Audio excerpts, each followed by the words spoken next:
Hey everyone, thanks for coming to my talk this afternoon. My name's Kenton McDaniel. I love cracking passwords. It's like one of my favorite things ever. And I love privilege escalation. So those two things pretty much are my favorite things about information security. But today we're going to be talking about incident response tools and tactics for absolute beginners. So the baseline of knowledge assumed here is close to none. So it's assumed you have baseline knowledge with IT, but no baseline knowledge about incident response. So the first thing is to define what is an incident. And that can vary heavily by organization. And also, sorry, I forgot to mention, if you have any questions, please just raise your hand during the presentation if you have any questions. If you want to heckle, just during is great. You don't have to wait till the end. So every organization is going to be different. And defining what an incident is for an organization is an important part of knowing what incident response should look like for your organization. And I'm saying organization a lot. But you have to understand what constitutes an incident so that you can respond to an incident. On a sliding scale from everything we operate as a honeypot to our users have to have secure issue laptops with physical MFA, we all fall somewhere on that spectrum, right? So understanding that and defining that helps you determine when you should respond to an incident. And that's largely dictated by your executive leadership. So getting them on board with what constitutes an incident helps you be successful in responding to incidents. Because if you respond to everything, great. If you've got the capability to respond to everything, great. If not, you should set layers of what your response looks like so you're only responding to the things that are the most important. I talked a little bit about risk profile, and this is a great way to approach your executives is ask the risk profile that they're comfortable carrying. And the answer is going to be wildly different, sometimes even between departments in a large organization. Knowing that risk profile is what helps you as an incident responder understand what steps you should take, what kind of tactics you should take, and what kind of tools you're allowed to use. So when I talk a little bit about tools, there'll be some you'll say, hey, I can't use that in my organization, which makes sense. And there'll be others that you can use at an organization. So incident response is determining the scope of an incident, containing the incident, and eradicating, and then documenting lessons learned. So to be a little bit more granular, detection, isolation, containment, investigation, eradication, lessons learned, and information sharing. So I want to talk a little bit about each of these phases, and some of these overlap greatly. Some of them can be condensed into the same thing depending on the scope and nature of the incident. But all of them should happen. So, and especially important is the very last one, lessons learned and information sharing. If you're not documenting what lessons you've learned from an incident and you're not sharing that information with the rest of your organization, you're doing yourself a disservice. Because sharing information helps foster future incident response activities. So let's say there's an incident and we have to shut down a random web server, but people are using that web server. If we don't share the information as to why we had to shut the web server down, what we've learned for future incidents that we're going to respond to, and things we could do better, then we're going to lose the trust of the people who are operating those devices. So we absolutely have to share what we've learned, and we have to get better every single time. Because none of us are going to respond correctly every single time to an incident. Sometimes you have seconds to make a decision, right? It's a really tough spot to be in. You have seconds to make this decision. And if you make the wrong decision, that's okay. Try to get returned to operation, but you have to be able and willing to share that information to move forward and to maintain that trust. So detection is a very, very broad topic. I'm going to keep it super simple because the audience this is geared towards is beginners. So we're going to talk about a couple of detection tools in brief. First one is antivirus. Raise your hand if you've never heard of antivirus. Great. Good. So antivirus is your little agent that runs on something, right? Runs on a device, an endpoint that looks for different things. And then there's EDR, endpoint detection and response, and they can brand it however they want. MDR, XDR. Has anyone ever heard any other? Am I missing an acronym? MDR, XDR. They've got all kinds of acronyms. They're all the same thing, right? They're all trying to up the game of what an antivirus does to allow us to detect and then hopefully respond to threats. So let's talk about antivirus, signature-based antivirus. and heuristic antivirus. So signature-based antivirus is the idea of, I have seen this before, I know what this thing is doing, therefore I don't want to allow it, or I do want to allow it. And that's where a large chunk of your antivirus programs fall. They just say, hey, I've seen this thing before, and I know this thing is good or bad. Heuristics is, what is it doing? The idea of, this thing just did something bad, therefore I classify it as bad. Or this thing has yet to do anything bad, therefore I classify it as safe for now. So AV falls in those two groups, signature and heuristic. And some people, some AV vendors will try to sell you that they're more than that. They're not. I mean, you can sandbox all you want. Cool. When you sandbox, what are you evaluating inside of the sandbox? You're either evaluating the signature or the heuristics, right? You're trying to run it and see what it does. So they fall into these two basic camps, signature-based and heuristic. So a couple of free antivirus options. Windows Defender is fantastic. One of my favorite antiviruses to deploy, and one of my least favorite to go against. So when I'm building a new package or a new implant, what's the first thing I always test that implant against? Windows Defender. Why? Because it comes by default installed on Windows. Its detection through signature and heuristics is actually pretty good. And it scales really well. And it doesn't murder the performance of your endpoint unless you're throwing tons and tons and tons of stuff at it. So, and then there's ClamAV. Has anyone ever used ClamAV? Does anyone really love ClamAV? Okay, good. So ClamAV, I didn't want to hurt anyone's feelings. ClamAV is fine, right? I mean, if you really need something to look out for signatures and maybe detect a couple things here and there, ClamAV is fine.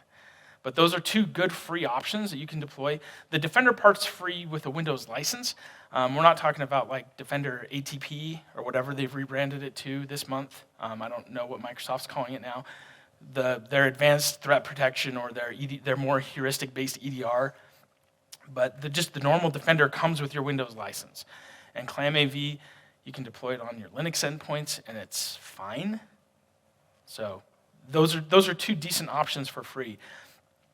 For EDR for free, has anyone ever played with OpenEDR or Wazoo? Anyone? They're okay. If you don't have budget, this is an actually good option.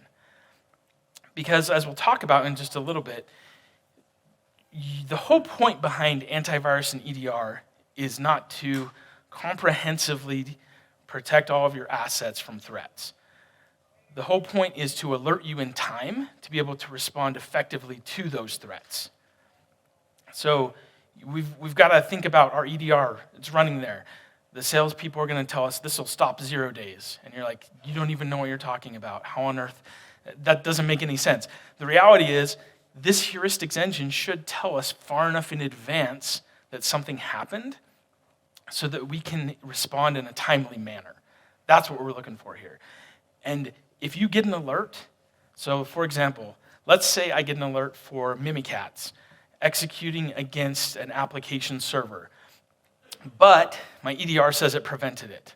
By show of hands, who thinks that we trust the EDR to say that everything's fine? I am so proud of all of you. We don't trust the EDR, right? All we know is someone has a foothold on that machine. They tried to run Mimikatz, which is a credential stealing software. Love Mimikatz, by the way. It's fantastic. So they tried to run Mimikatz. The EDR smacked it and said no.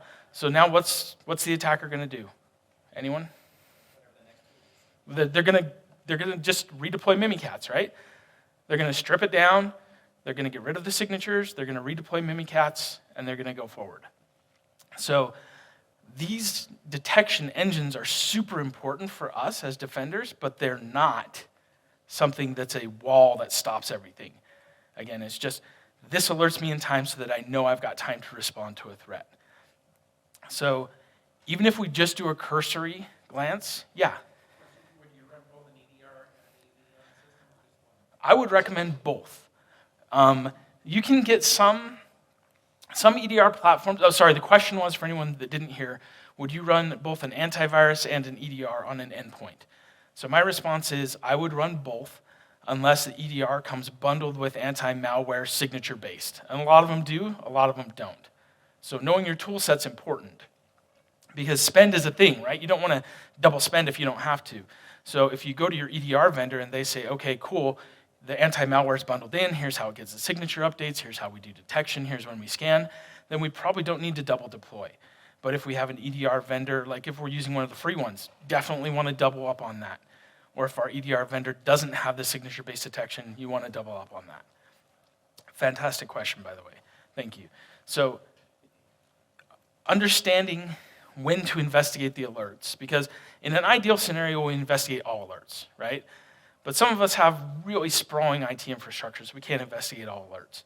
So familiarizing yourself with different payloads and packages, because most EDR and AV vendors are fairly helpful at telling us what they think this was, right? They're like, I think this was Mimikatz. I think this was Cobalt Strike. Or I think this was adware. Of those three, adware is the one I'd put at the bottom of the list to investigate after I go after my Mimikatz and my Cobalt Strike, right? Or my Interpreter.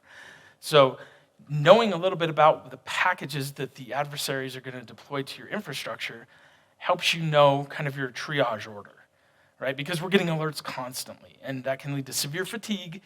So again, we set our expectation of what our incident response plan looks like, which incidents we respond to, know our categories of responses that we need to apply.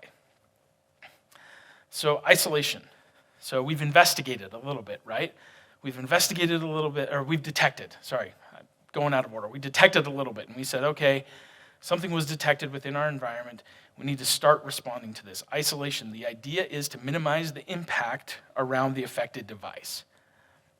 So a lot of paid platforms give you the ability to remotely isolate an endpoint. And that's fantastic. If you don't have that, I highly recommend the best thing you can do is pull the NIC or turn it off. Why don't we, I know it's cheating because it's already on the slide, but why don't we reboot the machine or power it off if we can help it at all? Anyone? Yeah, so we can inspect it. And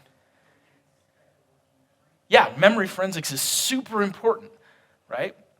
Some payloads, so there's no true payloads that execute only in memory. They always touch disk at some point, right? So I've seen all these claims, you know, my download cradle only hits memory. Well, sure, but it also hits disk a little bit. So, but we want to preserve the memory forensics for investigation after the fact. If we lose the memory forensics, we lose valuable data that can help us tell where they came from and where they're going next, right? So always, always, always leave that box on. Pull the NIC, right? Pull the network. Don't let it communicate outbound to anything else, but leave it on. If you can help it. If you can't, turn it off, right? You're better losing those memory forensics, in my opinion, so this is Kenton's opinion, you're better losing the memory forensics than you are allowing them to move laterally. So again, it's understanding what your network looks like, understanding what you're defending and what your threat profile is acceptable. Then you know, do I turn it off? Do I pull the NIC? Do I try to get memory forensics? But these are just some things to consider. So containment. Containment means finding where did they move laterally. Is anyone not familiar with the concept of lateral movement? Okay, great. I'm going to say that someone out there might not be. So the idea behind lateral movement is I send user A a malicious Word document with macros. They open it up, I deployed my Cobalt Strike. And now what I'm doing is I'm dumping hashes, I'm trying to find out where's my next place that I can go to gain more privileges, gain more access, and ultimately compromise the network. So what's my next stop, right? Let's say I'm 5 hops from a domain administrator account. We need to be able to tell where the containment is so we can know how many of those hops did they go. If they went all 5 hops, what do I have to shut down to contain this intrusion? So a lot of it is just knowing a lot of information about your network. And visibility into networks is a super complex topic. We don't have time to dig into that. That's like a 4-hour presentation. But I recommend you get all the visibility that you can into your networks and your assets so that you know what you're trying to defend. So containment. Having a good idea of what the attacker's goals are helps you know what you need to contain and what you don't need to contain. So if does anyone, so don't raise your hands, but think in your head, if you use Active Directory, have you ever heard of Bloodhound? If not, after this, go download it and run it and say thank you to the creators of Bloodhound. Go tell SpectreOps thank you. So Bloodhound is a fantastic Active Directory attack mapping tool that tells you the paths through Active Directory misconfigurations to compromise your network. So it may not tell you some exploits that are out there, right? But I'll talk a little bit about Bloodhound later, but fantastic tool, highly recommended. If you're not using it, your adversary likely is. It's open source, so the people trying to compromise your network are running Bloodhound. So you should run Bloodhound too, so that you have the same data that they have and operate from the same point that they do. Investigation. So now we're trying to figure out, okay, what happened, right? I get an alert on an endpoint. What happened? What made me get this alert? How did we get here? I'm just doing a quick time check. Okay, so how did we get to this point? That's our investigation.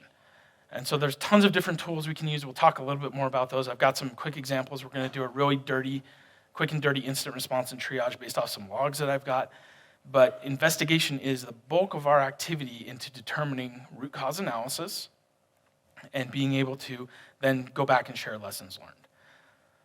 So eradication. We need to completely remove the threat from the environment. Ha ha. So why do I say ha ha? Because this is tough. Right? If you don't know exactly what was affected, if you don't know exactly where the threat actor is going, eradication is tough. Because if you are in the spot where you could completely spin up a brand new environment of everything that you have with a click of a button, I envy you. Most people that I've met aren't there. And so being able to find out where the compromise happened, trace the exact chain, and then remove that threat from your organization takes time. You can minimize the impact, and you should protect the things that are most important to your organization so that you have time to eradicate the threat. And root cause analysis is very important because you want to know how they got in so that you can know where they likely went next and what you need to eradicate. Now, attribution is not root cause analysis in my opinion. I'm not going to cover attribution because that's very, very complex. But root cause analysis is the idea of, I know at least where this started. And the answer is usually probably a malicious attachment or an exposed server somewhere. That's in most of the investigations, that's where it started. Lessons learned. So I was talking a little bit about this at the beginning. It's a super important part of the process. We need to be able to share this information. Complete transparency should be the goal. Does that mean we tell everyone everything? No. But for the people who need the information, we're completely transparent. Did we screw up during the incident response? Tell them we did, right? Hey, I shut off these 5 machines. Only 2 of them really needed to be shut off. Here's why I shut all 5 off. Did we have some lost work hours for those people? We did. Here's why it happened. Share the information because then you build that trust and people know that you're defending in a way that matters to the organization. Be as transparent as you possibly can. Okay, so useful tools. I want to talk a little bit about useful tools. Things that are great for people to use in incident response scenarios, in my opinion. So, disclaimer for anyone who's a hacker in the room, which I like to pretend that I'm a hacker. If you are deploying a payload to an endpoint and the blue team doesn't know that you're performing an authorized test of that network, so if you're doing this in the dark, right, then please don't complain that your payload got uploaded to VirusTotal, right? We've got to be better than that. We can't just say, why did you do that? My payload's burned. You're right, it's burned. There was no sharing of information in this very important exercise of the maturity of our organization. So, by the way, I build custom payloads. I love it. Do I hate it when they get burned? Yes. Is it usually my fault when they get burned? 100%. So, I'm going to talk a little bit about some different tool categories. So, online sandboxes, decoding and decrypting tools, reverse engineering tools, and attack mapping and analysis tools. So, reverse engineering tools. For anyone who just went, this is not beginner, I'm going to cover like the very smallest amount of reverse engineering. So it's going to be very beginner focused because reverse engineering, again, it's a whole topic that could take hours to go into. So let's talk about online sandboxes. Has anyone never used an online sandbox? By raise of hand. Okay, cool. So the idea behind an online sandbox is that I submit the document, executable, HTML file, ISO, whatever it is, right? Whatever I'm getting alerts from, I submit that to this online sandbox, and they'll spin up multiple VMs or AVM for me, run the payload, and give me analysis of what the payload did, what IPs it reached out to, the things that it did on disk. It'll give me this full analysis, and it's completely free. The bottom bullet point is the caveat as to why it's completely free. You're giving out free threat intelligence, which is okay, but it might not be great for your organization.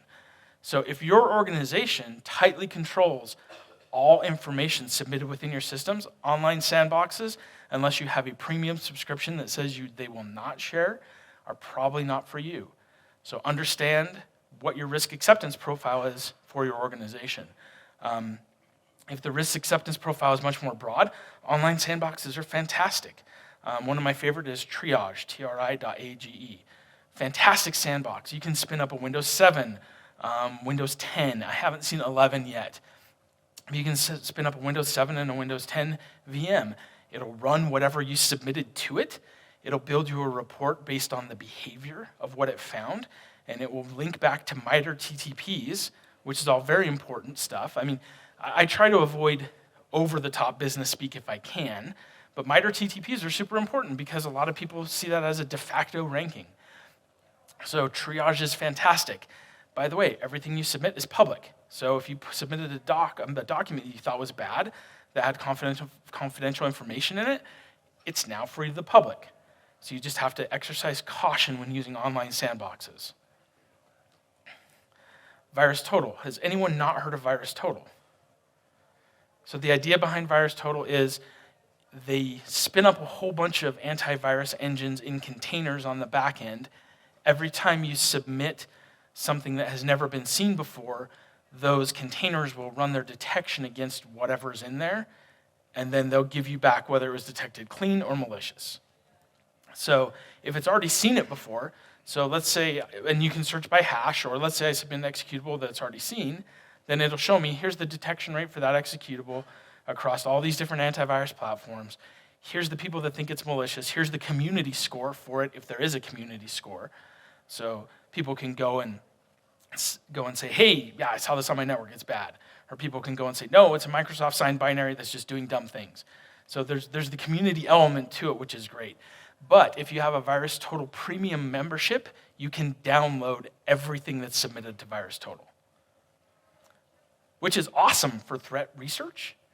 Like if I want to go grab the latest ICE-D or the latest Bumblebee, cool, I can go get it there. But everything you submit can be downloaded by someone else. So that's the big caveat with those services. Decoding and decrypting tools. Has anyone heard of CyberChef before? CyberChef, fantastic online decoding and decrypting tool. If you have the keys, you can decrypt payloads, or if it's base 64, you can unbase 64 it, right? So it's a fantastic online platform that will let you mess around with different strings of payloads, try different combinations of, maybe they base 64'd and then rotted it. Or maybe there's some stego in this image that I pulled out and I don't know what it is.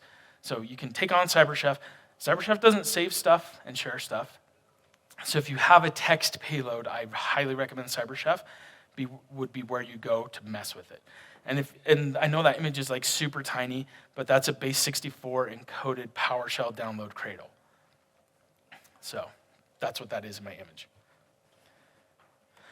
Trial and error. So this wonderful string of PowerShell, trial and error is a huge part of it. Knowing what the attackers are trying to do helps you decode what the PowerShell is. Looking at this quickly, does anyone have a guess as to what this is? This is a PowerShell download cradle. Does anyone know what a PowerShell download cradle is by raise of hand? The idea is I, the malicious attacker, put together a sequence of PowerShell that's going to go out, and from that endpoint is going to go to a different endpoint, download some PowerShell, execute it mostly in memory, that will give them a shell or a session on that host. So how you can tell really quickly is, I'm not supposed to wander too far from the podium. I told them I wouldn't. So if you look at where it says, we got the double colon in new at the very bottom. So they're doing a whole bunch of obfuscation here, but the double colon in new tells me that they're creating a new instance of, gosh, I can't even remember the terminology, but the PowerShell class is going to download text for them from a remote service. Reverse engineering tools. Strings. Does anyone ever run strings? So strings is included by default in Linux and Mac OS. Windows Terminal. I don't know if Windows Terminal has strings. I haven't played with Windows Terminal in like a year or so. But the idea is it'll go into a binary, tell you any of the .text data or the .data data that it can find, and show you what it thinks that binary is doing. So I created a thing called util.elf. And as we can see here, does anyone want to hazard a guess as to what util.elf is doing based off the strings data? Yes. Great. And what tells you that? Perfect. Thank you. Fantastic. So I see someone, there's an IP in there, and they're executing bin.sh. So that tells me this is likely a reverse shell.